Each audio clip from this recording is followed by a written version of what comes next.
Praise the Lord.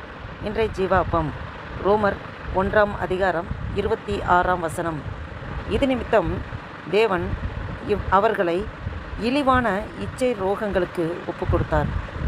அந்தபடியே அவர்களுடைய பெண்கள் சுபாவ அனுபோகத்தை சுபாவத்துக்கு விரோதமான அனுபோகமாக மாற்றினார்கள். ஆமென். பாருங்கள், பவுல், அப்போஸ்தலனாகிய பவுல் இப்படியாக எழுதியிருப்பதை பார்க்க முடியும்.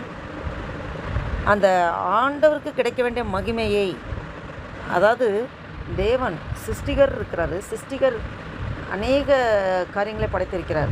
அப்போ படைத்த காரியங்களை தொழுது கொண்டு சிருஷ்டிகரை தொழுது கொள்ளாமல் சிருஷ்டியை தொழுது கொள்கிறார்கள். எதையெல்லாம்? மிருகங்களை தொழுது கொள்கிறார்கள், மனிதர்களை சில பேர் தெய்வமாக நினைத்து தொழுது கொள்கிறார்கள், சன், மூன், ஸ்டார், இந்த மாதிரி இதெல்லாம் தெய்வமாக நினைத்து தொழுகிறார்கள். அப்போ தேவனுக்கு கிடைக்க வேண்டிய மகிமையை அவர்கள் கொடாமல் விக்கிரகங்களாகிய இந்த சிருஷ்டியை, அதாவது படைக்கப்பட்ட பொருட்கள், உயிரினங்களை தெய்வமாக நினைத்து வழிபடுவதனாலே ஆண்டவருக்கு அது மிகவும் அருவருக்கத்தக்க காரியமாக இருக்கிறது. அதனால் இது நிமித்தம் தேவன் அவர்களை இழிவான இச்சரோகங்களுக்கு ஒப்பு கொடுக்குறார். அவர் இந்த ஆண்டவருடைய மகிமையை, ஆண்டவருக்கு கொடுக்க வேண்டிய துதி, ஆண்டவர் கொடுக்க வேண்டிய மகிமையை செலுத்தாமல் தேவன் வெறுக்கிற காரியங்களை இவர்கள் தெய்வமாக நினைத்து வழிபடுவதனால் இது நிமித்தம் தேவன் அவர்களை இழிவான இச்சரோகங்களுக்கு ஒப்பு கொடுத்தார்.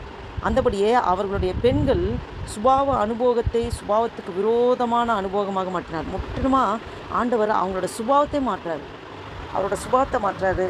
அவங்களுடைய இச்சையான காரியங்கள் இவர்கள் செய்யும்படியாக ஆண்டவர் அப்படி சுபாவத்தை மாற்றினார்.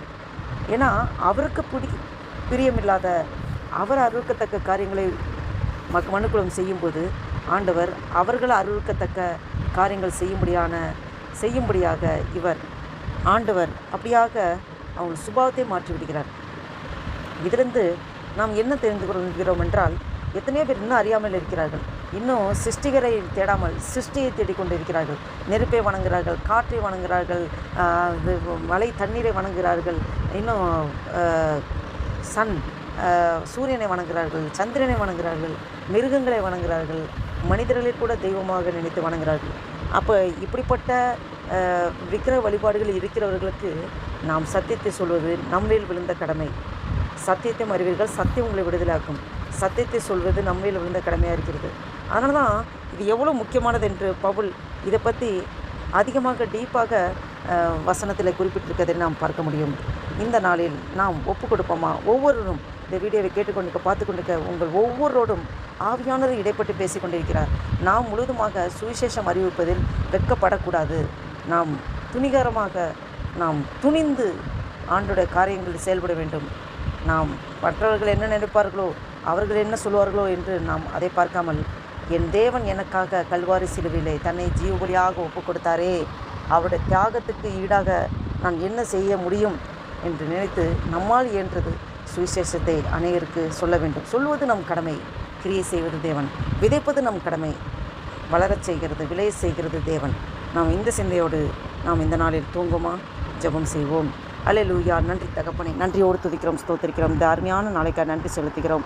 விசேஷமாக ஆண்டவரே, இந்த 2025 வருடத்தின் ஆண்டவரே மார்ச் மாதத்தின் 21ஆம் தேதியை காண கிருபை செய்கிறேன். நன்றி அப்பா. எங்களுக்கு ஜீவன், சுகம், பலன், ஆரோக்கியத்தை தந்து இந்த மட்டும் பாதுகாத்து வருகிற கிருபைக்காய் நன்றி செலுத்துகிறோம் ஆண்டவரே. அப்பா, அந்த வாசித்த வேதவசனத்தின்படி அப்பா, புறஜாதி மார்க்கத்தில் இருக்கிறவர்கள் எவ்வளவாய் ஆண்டவருக்கு பிரியமில்லாத காரியங்களை செய்கிறார்கள் என்பதை நினைக்கும்போது, சத்தியத்தை அறிந்த நாம் சும்மா இருக்கிற சமயம் அல்ல, அமைதியெல்லாம் இருக்கிற காலமும் அல்ல. நாம் எந்த அளவுக்கு நாம் ஆண்டவருடைய சுவிசேஷத்தை சொல்வதற்கு தீவிரப்பட வேண்டுமோ அந்தளவுக்கு தீவிரப்பட வேண்டும். கர்த்தர் நம் மூலமாக ஆண்டவர் நாமம் மகிமைப்படும்படியாக நாம் நடந்து கொள்ள வேண்டும்.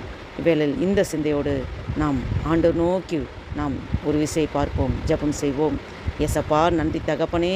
ஆண்டவரே இந்த அருமையான நாளைக்காக நன்றி செலுத்துகிறோம் ஆண்டவரே. அப்பா ஒவ்வொரு நாளும் கிருபையாய் எங்களுக்கு ஜீவன் சுகம் பலன் ஆறுக்கு தந்து நடத்தி வருகிற தேவனே நன்றி அப்பா. இந்த வீடியோவை கேட்டுக்கொண்டிருக்க பார்த்து கொண்டிருக்க ஒவ்வொரு நிரப்புங்கப்பா ஆண்டவரே. நாங்கள் எவ்விதத்திலேயாவது நாங்கள் சுவிசேஷம் அறிவிக்கணும் ஆண்டவரே. அப்பா நீங்கள் எங்களுக்காக கல்வாரி சிலுவையிலே உண்மையே ஜீவபலியாக ஒப்பு கொடுத்திரே. உம்முடைய அன்பு விலையேற பெற்றது ஆண்டவரே. உம்முடைய அன்பை நாங்கள் காட்டும்படியாக ஆண்டவரே அப்பா அதன்படி நடந்து கொள்ளும்படியாக அப்பா எங்களுக்கு கிருபை தருகிறதுக்காக ஸ்தோத்திரம். இரக்கம் பாராட்டுகிறதுக்கு நன்றி செலுத்துகிறோம் ஆண்டவரே. நன்றி தகப்பனே. ஆசீர்வதிங்கப்பா, பாதுகாத்து கொள்ளுங்கப்பா ஆண்டவரே. உங்களுடைய வருகை எந்த நிமிஷத்துல நல்லா இருக்கலாம் ஆண்டவரே. அப்பா உங்களுடைய வருகின் போது எல்லோரும் உம்மோடு எதிர்கொண்டு ஆண்டவரே உம்மோடு எதிர்கொண்டு போக பாத்திரமாக ஒவ்வொரு மாற்றும்படியாக ஜெபிக்கிறோம். நீர் அப்படியே செய்கிறதுக்கு நன்றி செலுத்துகிறோம். ஆசீர்வதிங்க, பலப்படுத்துங்க. நீரே முழுது பொறுப்படுத்திக்கோங்க. மக்கே துதி கனமகமெல்லாம் செலுத்துகிறோம். இயேசு கிறிஸ்து நாமத்தில் ஜெபிக்கிறோம். ஜீவன் இல்லைங்க நல்ல பிதாவே. ஆமென், ஆமென்.